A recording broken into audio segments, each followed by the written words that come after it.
श्री कृष्ण कहते हैं, समय हमेशा चलता रहता है, कभी नहीं रुकता। यदि आज बुरा है तो कल अच्छा होगा। इसीलिए आप बिना स्वार्थ के कर्म कीजिए, फल समय खुद देगा। एक दिन स्वामी विवेकानंद नदी के किनारे बोट का इंतजार कर रहे थे। तब वहां पर उनके पास एक साधु आकर बैठ गए।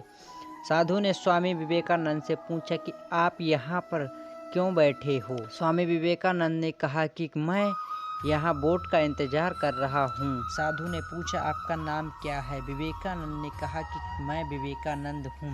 साधु चौंक गए और कहने लगे कि आप सच में वो महान स्वामी विवेकानंद हैं? वो ही हैं? विवेकानंद ने कहा, हाँ, मैं स्वामी विवेकानंद हूँ। साधु ने विवेकानंद से कहा कि तो फिर आप क्यों यहाँ पर बैठे हो? और इतना कहते ही साधु पानी पर चलने लगे। साधु ने पानी पर चलते हुए स्वामी विवेकानंद से कहा कि देखो, मैं पानी पर चल सकता हूँ, क्या आप नहीं चल सकते हो? स्वामी विवेकानंद ने उसका उत्तर नहीं दिया। कुछ देर बाद बोट आ गई और स्वामी विवेकानंद ने उस साधु से कहा कि आप भी चलिए मेरे साथ उस पार बोट में। साधु बिना कुछ सोचे तुरंत विवेकानंद के बोट में बैठ गए। स्वामी विवेकानंद ने उस पार पहुंचते ही बोट का भाड़ा दिया, सिर्फ 1 रुपये। विवेकानंद ने बड़े ही विनम्र से साधु से पूछा कि आपने अद्भुत विद्या प्राप्त करने में कितना समय गुजार लिया? साधु ने कहा कि मैंने ये विद्या प्राप्त करने में 15 साल व्यतीत किए, तब जाके मुझे ये विद्या प्राप्त हुई है।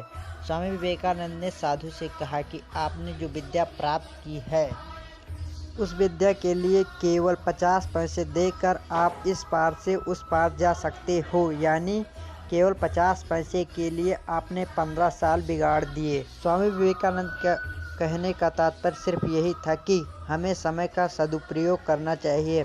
हमें इस तरह बेकार के कामों में अपना समय नहीं बिगाड़ना चाहिए।